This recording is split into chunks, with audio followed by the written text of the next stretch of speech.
afternoon. Welcome to the Media Conference 2015. I'm Catherine Wilson.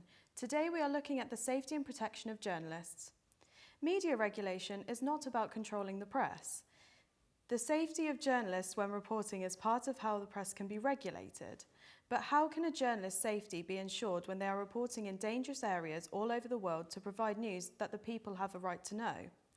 Last year, on April the 7th, organisations such as the BBC Global News, CFOM and the Centre for Freedom of the Media all gathered together for the BBC's Safety of Journalists Symposium. At the conference, a statement was issued to protest about the increasing attacks on journalism around the world and the damage to free speech that can result from the rise in violence and intimidation against the media. This statement proves the importance of this topic and how it's become increasingly relevant. In this day and age, there has been growing concern over the safety of journalists travelling and news gathering in certain areas of conflict around the globe. In 2013, more than 40 journalists were killed around the world, but not all of them were in war zones. Recently, the journalism profession has been negatively portrayed as being untrustworthy because of events such as the phone hacking scandal. As their reputations have been tainted, the public have been more inclined to shoot the messenger. A lot of the articles published or broadcast by news organisations cause a lot of discussion and varied opinion, leading the people to vent their anger on journalists even in a peaceful situation. In order for us to look at how the safety of a journalist can be preserved, it is important to look at the past, present and future of protecting reporters. Our three speakers in this conference will cover these areas, along with an exclusive interview with Hannah Storm from the International News Safety Institute. In the past, the safety of journalism was slightly overlooked. In the first section of this conference, we will be focusing on certain events that triggered the importance of the safety of journalists. Casey Goodman will be presenting her research paper on how UK journalists covered the troubles in Ireland and the IRA. She also looks at how the National Union of Journalists advised journalists about safety in today's cyber world. The next section will lead on to the safety of journalists in the present day. Even though it seems the international war correspondents are the ones that could potentially be killed in action, it is quite often local journalists who suffer consequences of violence and conflict. However, with the changes in technology and the rise of online journalism and social media, it has been easier for journalists to access eyewitness information more safely. On our second speaker, Dominic Marshall, looks into the situation facing bloggers in different countries around the world. Our third speaker, Ben Yaltagian, will discuss in more detail the three main organisations who offer protection to journalists: Reporters Without Borders, the Committee for the Protection of Journalists and Amnesty International. All of these organisations help journalists by either offering safety training, campaigns for the release of imprisoned journalists, and information of human rights. The research will reveal the requirements that journalists have in the present day to ensure their safety and how this can develop in the future. As part of the investigation into the safety of contemporaneous journalism, we have recorded an interview with Hannah Storm, UK Director of the International News Safety Institute. This non-profit organisation not only conducts research, but also provides information and training. The company makes it their priority to ensure that journalists can do their jobs safely. However, these resources are limited without aid of external funding. The company is overseen by senior news executives and staffed by working journalists that make critical decisions about whether it is safe for journalists to go into a potentially hostile environment to get a story. The area of protection of journalists has always been an area that is difficult to control, as many of the hostile situations are unpredictable. Due to this, the future safety of journalists relies on the constant improvement of training and increased international funding. Some of the images throughout this conference, some viewers may find disturbing. To start the discussion, here is Casey Goodman with her investigation into the past of the protection of journalists. Throughout history, journalists all around the world, including the United Kingdom, have put themselves at risk in order to obtain information for the public. Ms. Qinghua Kang, UN Deputy High Commissioner for Human Rights, said, "War reporting is inherently dangerous. Indeed, it could arguably be one of the most dangerous occupations in the world. But still, out of sense of professional duty, many journalists and media professionals make the courageous choice to go to conflict zones so as to tell the world about the stories of armed conflicts and the human cost that they entail. Amidst the so-called fog of war, they play a vital role in keeping the world informed and ensuring that our responses are based on facts and truths unfolding on the ground. This quote can be applied when analysing the effect that the IRA bombings had in the 1970s on journalists in the United Kingdom and in Northern Ireland. However, according to Patrick Coburn, writer for The Independent, he claims that actually during the 1970s it was safer to be a journalist than many other professions. He said, "When I first started writing articles in Northern Ireland in the early 1970s, it was probably safer to be a journalist than anything else. I used to joke that newly formed paramilitary groups appointed a press officer before they bought a gun. But the facts are that as a result of this conflict, many journalists, both male and female, lost their lives because of what they knew and because of what they had reported back to the public and because they were simply doing their jobs." However, the aftermath of the IRA bombings and attacks in the 1970s is still apparent nowadays, as according to a report by The Guardian, back in 2009, journalist Suzanne Breen was sent to court because of what she knew about the IRA. She was under significant pressure from the police, who required notes she had of an interview with a group members from the IRA, but she refused to cooperate with the police due to threats against her and her family by the group members of the IRA. And not only this, but Breen claimed that the police had actually increased the threat towards her by the IRA members because they had made the case public. Therefore, this is a clear example of how actually it's not just the conflict itself which can endanger journalists, but it's also the post-conflict situation, which includes pressure from the police and the media who bring the issues into the public arena. The main reason why journalists were endangered as a result of this was because of their sources and their responsibility to protect their sources and the identities of those who they obtain information from. Just 10 years after these IRA attacks, a new law was introduced, the Police and Criminal Evidence Act 1984, which is otherwise known as PACE. Police, if they wish someone to be compelled to surrender documents or other material, need a court order in most circumstances, and PACE is the legislation they use most when applying for these orders. However, journalists, like other citizens, have no general obligation to give police information. When the lives of or well-being of the journalist is at risk or under threat from other parties trying to protect the sources, and those who are trying to ensure anonymity of the sources which journalists have interviewed, another law comes into the situation which is designed to protect the human rights of the journalist and the sources themselves. And another law which is designed to protect not only the journalist but the sources themselves is Article 10 of the Contempt of Court Act 1981. Nowadays, though, many of the threats against journalists actually happen as a result of social media. The National Union of Journalists says that they are now stepping up pressure on the bullies who frequently abuse journalists on social media websites such as Twitter. The NUJ also said, however, that they want employers to step up to the plate and to stand up for journalists as well. A study by Strathclyde University found that 50% of journalists said that cyberbullying had affected how they went about their work, 37% said it affected their personal life, and more than 40% said that they did not report cyberbullying to their employers. Journalists working in these modern times need to use social media to connect with their audience and also to publish news as quickly as possible.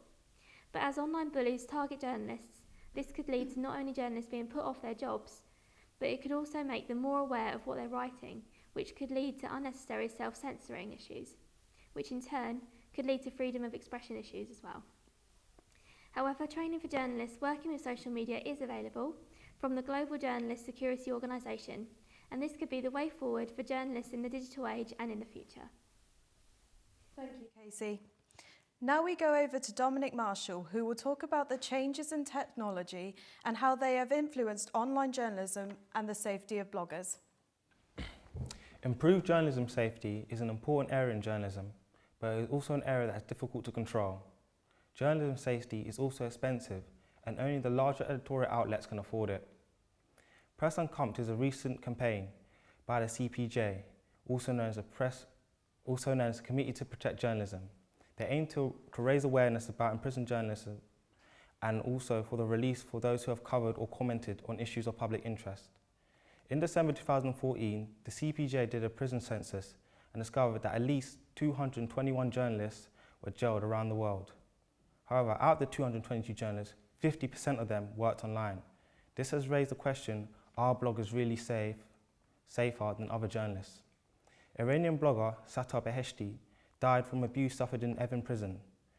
Iran Wire produced a video with CPJ where Beheshti's mother described the anguish she endured and asked for support for all other journalists and political prisoners being held in Iran.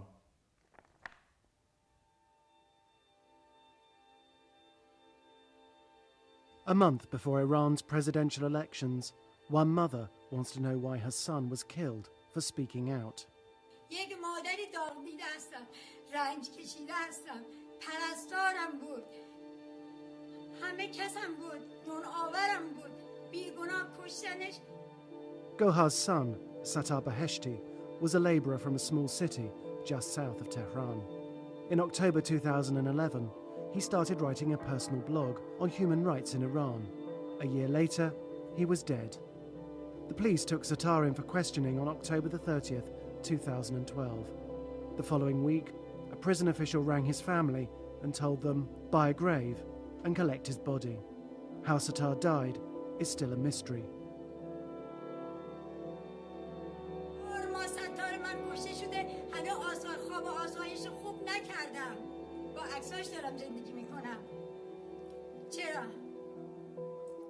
Sattar is not the only Iranian journalist to have died in custody, and many have experienced mock executions, forced confessions, and long periods of solitary confinement. Some imprisoned journalists have resorted to hunger strikes to protest their harsh conditions and abusive treatment. The Iranian government has called independent journalists spies and informers for foreign powers. The authorities have blocked websites and jammed foreign broadcasters. Strict laws and guidelines have been used to curb any voice of dissent. Families of journalists, even those working outside Iran, have been threatened, arrested, and imprisoned.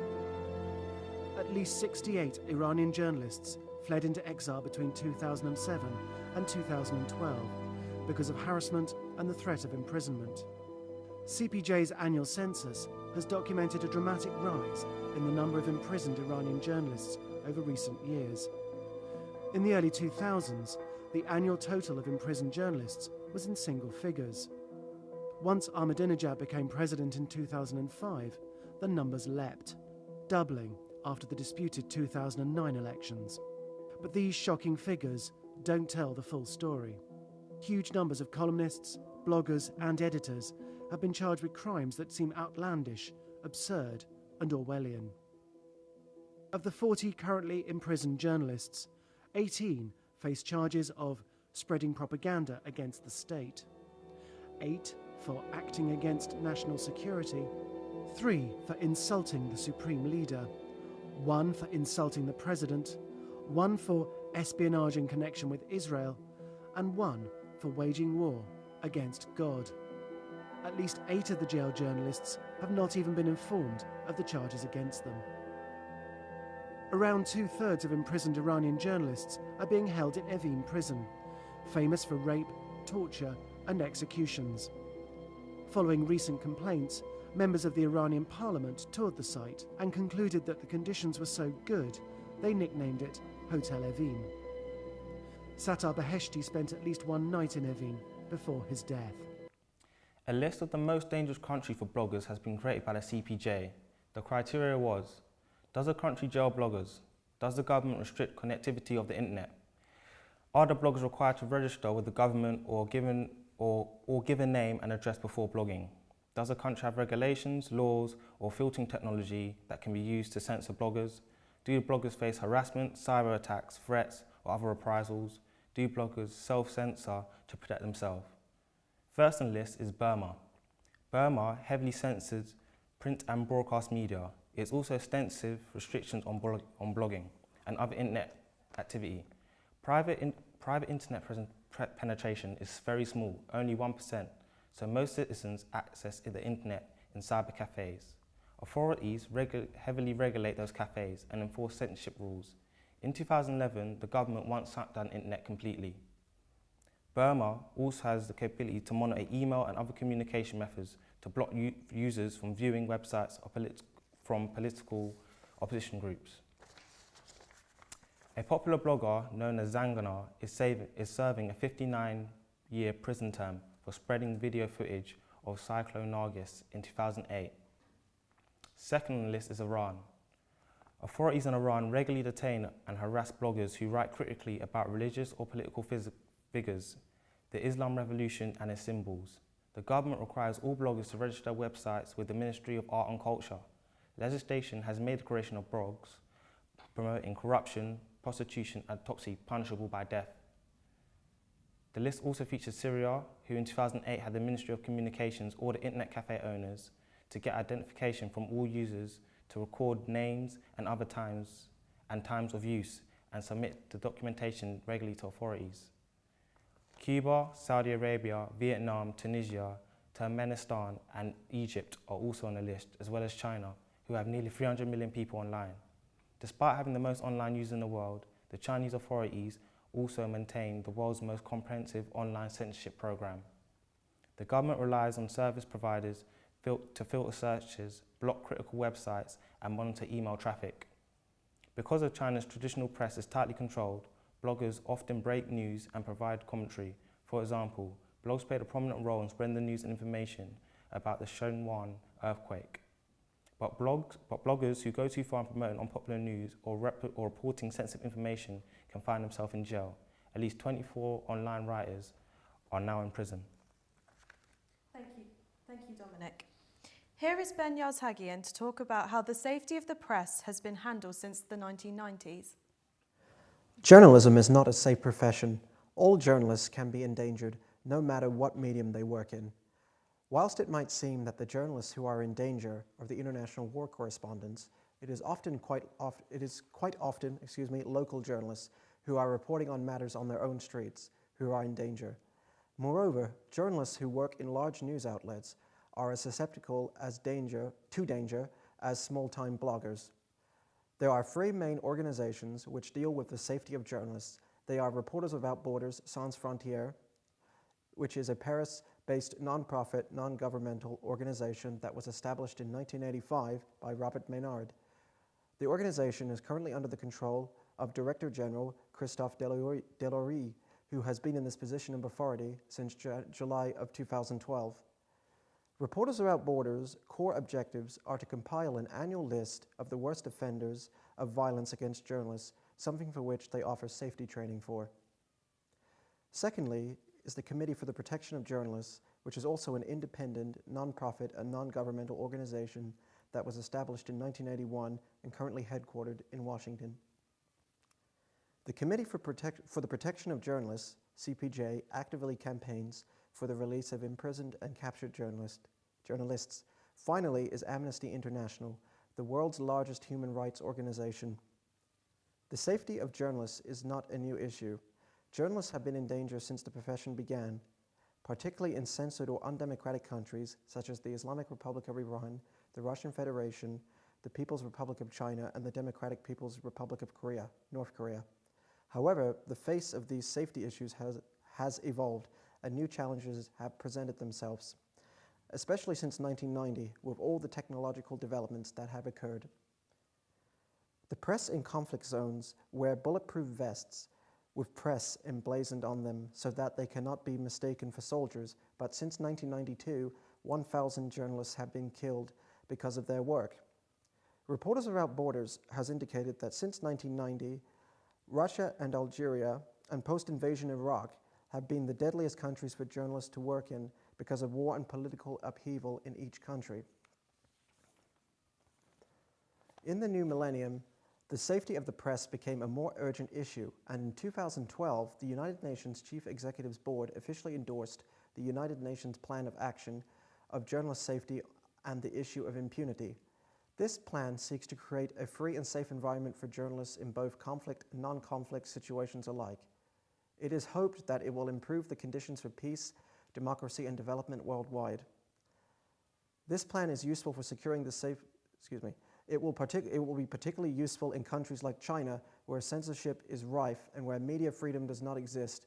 It will obviously be a long process, but if it is successful, then it will demonstrate great progress for journalists. The 2nd of November is now the United Nations International Day to End Impunity of Crimes Against Journalists.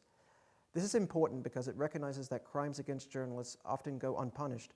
For example, in the North Caucasus and Moscow, no one has ever been prosecuted for killing a journalist, despite a high number of suspicious journalist deaths. Veronika Gorin and Anna Politkovskaya are two examples of murdered journalists who reported and investigated controversial stories. Despite the fact that no one has ever been charged for Ms. Politkovskaya's murder, who at the time of her murder, in October of 2006, was Russia's most well-known journalist, therefore demonstrating a greater need to bring an end to impunity against journalists. Yet, despite this positive message sent out by the United Nations, there are still attacks and harassment. For example, Austin Tice is an American freelance journalist who went missing in Syria in August of 2012. He is alive, and the United States and Syria are currently in talks over him. So while certain mechanisms have been put in place in order to secure the safety of journalists, the inherent danger remains. The safety of journalists has come to the forefront with the recent crimes that Islamic State have committed. For example, the murders of American journalists James Foley and Steven Sotloff and Japanese journalist Kenji Goto, where a further 20 journalists are estimated to be held captive by the group, according to the Washington-based organization, the Committee for the Protection of Journalists, CPJ. The Islamic State have even released guidelines for Western journalists, and it has been suggested that they target journalists and aid workers as a way of undermining Western governments to suggest that they are unable to fight or defeat the Islamic State. Moreover, the Islamic State was responsible for the January 2015 terrorist attacks upon the offices of the satirical magazine Charlie Hebdo, located in Paris.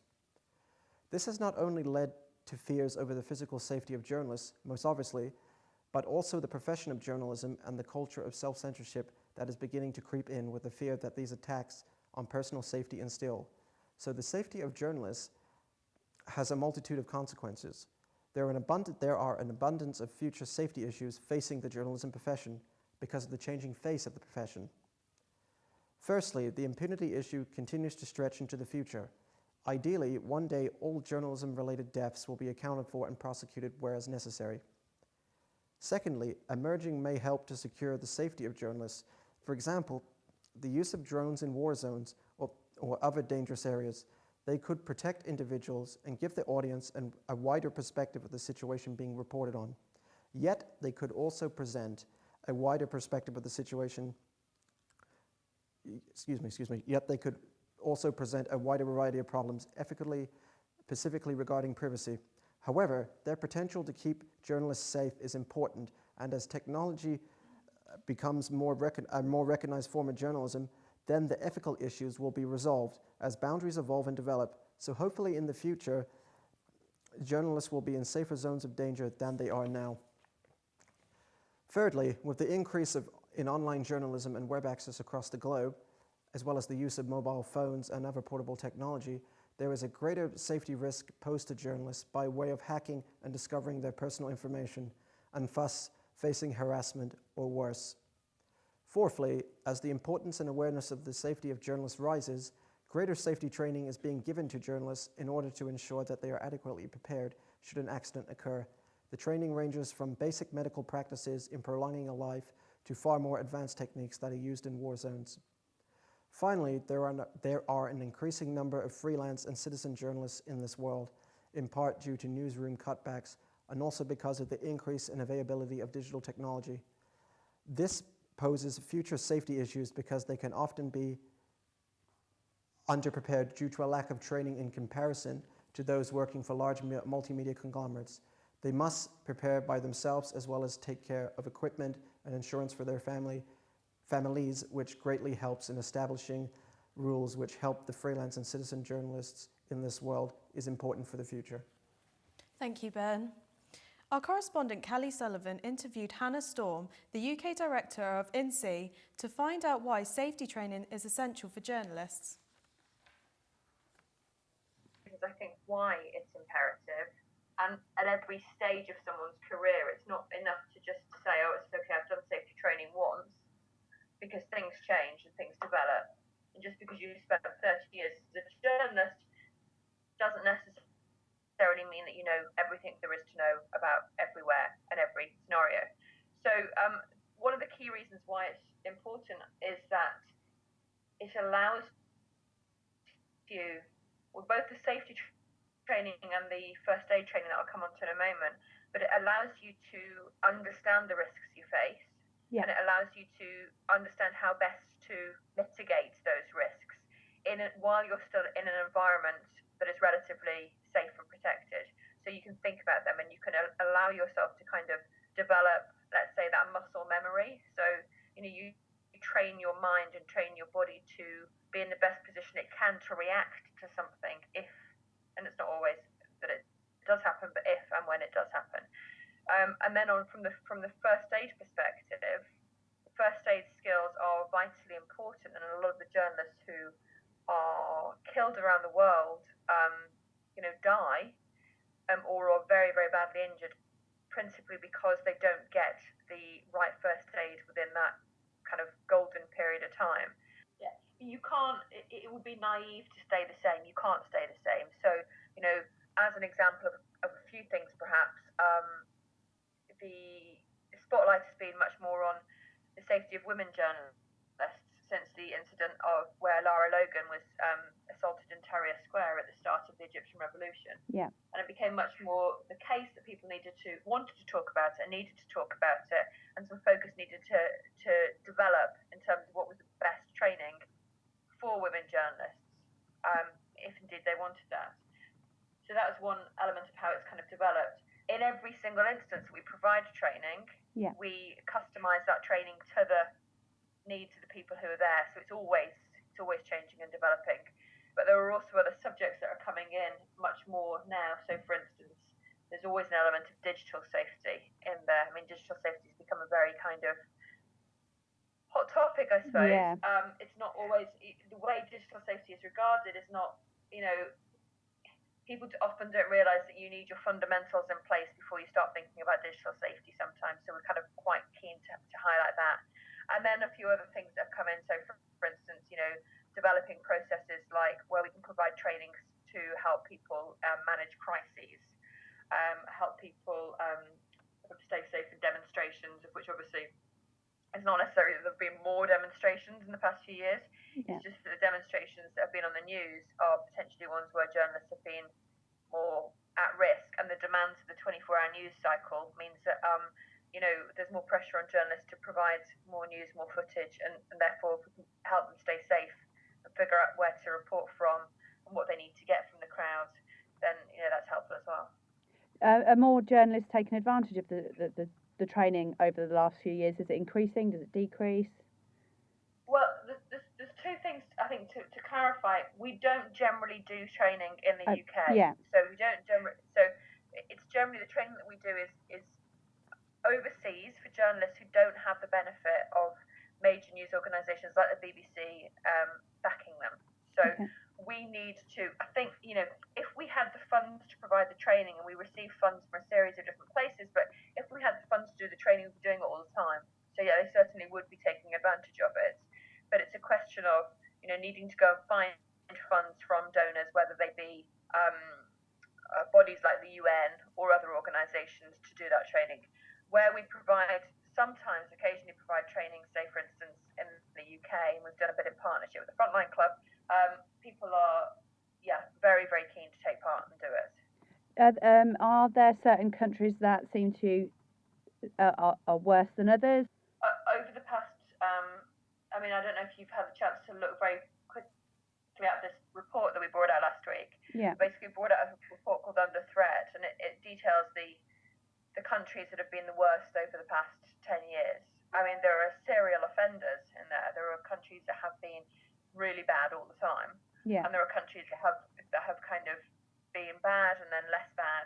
And it tends to be that the serial offenders are countries where there is kind of not great rule of law. There is not great strong judicial systems, and therefore there's a sense that people who want to attack journalists, whether it be because they're corrupt business people or drugs lords or whomever, can get away with it. So it's what you call impunity. So where there's major impunity. So countries like the Philippines, countries like Pakistan, countries like Mexico have all kind of featured quite highly. Somalia as well.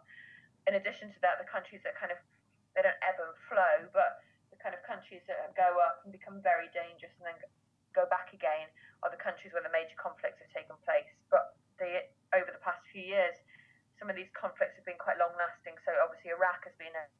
fairly major. A place where lots of journalists have died, as has Syria over the past few years. So yeah, I mean, I'd say that those are some of the top countries. But the way we sort out the way we collate the casualties is that we look at all journalists who are killed or who die in the course of doing their work. So, for instance, if you get in a dodgy taxi somewhere on your way to a story, then that's also, and you crash, as you know, a BBC colleague did several years ago in Bolivia, then that's also a safety issue.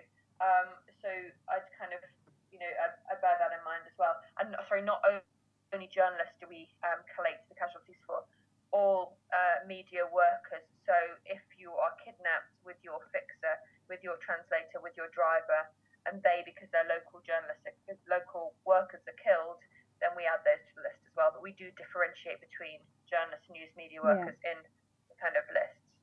Okay. Do you continue to support the journalists once they've actually entered the hostile environments, or is the training and the policies just for before they go?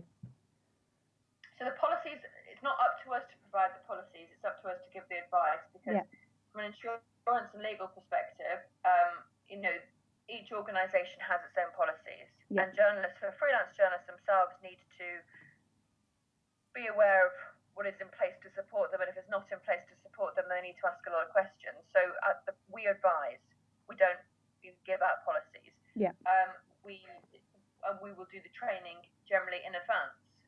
Sometimes it's, you know, if there's an emergency, like some of the instances in the Ukraine last year, we took training to the Ukraine during the conflict, but people were able to come out of the conflict. We don't train in full-blown conflict areas very often. That's not to say that we wouldn't, if it was safe enough to bring a group of people together, because we have to always bear that in mind too. We don't want to make it any riskier for people to come together. And then obviously we continue to support them from a perspective in terms of the advice and the information, and also we hope that them and think that it might be helpful. We'll do that as well. You know, they'll feed back to us. Issues in the past have affected the safety of journalism and how new legislation has emerged as a result. Looking ahead, it is currently unknown what the safety of journalism holds worldwide, but there are practices and training schemes in place to help protect the press. We will now open up the question of journalists' protection to open up to our panel. So Casey, you touched on the subject of cyberbullying. How do you think this will have an impact, and what do you think will be done in the future? Well, I think at the minute, you know, unfortunately, Twitter trolls are becoming more and more popular, and I think there's been new laws to be, which are designed to combat that. So they're designed to combat defamation and slander on the internet. And similarly, as a result of that, more and more times than not, this is getting press coverage. So I hope personally that will deter Twitter trolls, not just against journalists, but everyday citizens and other members of the public as well. Does anyone have anything else to add on the subject of online journalism and the safety of the press? In regards to the training that the GUJ offers, the GUJ offers in regards to that China training, I think that that needs to be implied maybe into the future, and how journalists can, you know, go about, you know, their job without having fear of, you know, getting criticised or abused. I think that's an aspect that I need to definitely look into, especially with the proxy servers. I think stealth servers, I think that was mentioned in their training scheme, especially abroad in, you know, places like the Middle East where 90% of crimes go unpunished. So I think, you know, with those bloggers, especially someone like Sattar Beheshti, I think, you know, that would be definitely a good advantage to someone like him. Do you think that journalists should be trained earlier in their safety and knowing what they can do? It depends how early. If you're looking at maybe at a university aspect around about 20s, I think that's something that you definitely have to look into, especially as internet, because it's so big into the role of a journalist and what they do. And I think Casey even touched with it with the person within the interview when he said, how journalists, unlike normal citizens, they can't turn off their phone because they need their phone to be on constantly, so they can get in contact with stories. So I think, that's it, definitely. What do you, all of you, feel that you've learned from discussing this topic? Well, I've learned a lot. I never knew it was in the Middle East where things were so bad for journalists. especially you'd probably think as well that you'd be safe being indoors online on your computer, but as 50% showed them, you know, you're not safe at all. I just think it's been a big benefit for us to learn about these training schemes, because we're obviously trainee journalists ourselves. So for us to find out about that, I think that will benefit us not just today, but in our future careers as well. Do you think more should be talked about on this topic? Yeah, definitely. I think it's a thing that me starting the course, I never knew there was any there were dangers such as this. But sometimes I thought going abroad would be dangerous, but even in the UK, you know, you're subject to abuse. A lot of, if you even in sports, even something like sports and celebrity news, you know, there's no kind of hiding place to get abused from. So yeah, you can be exposed in any platform, any subjects, any topic. Yeah.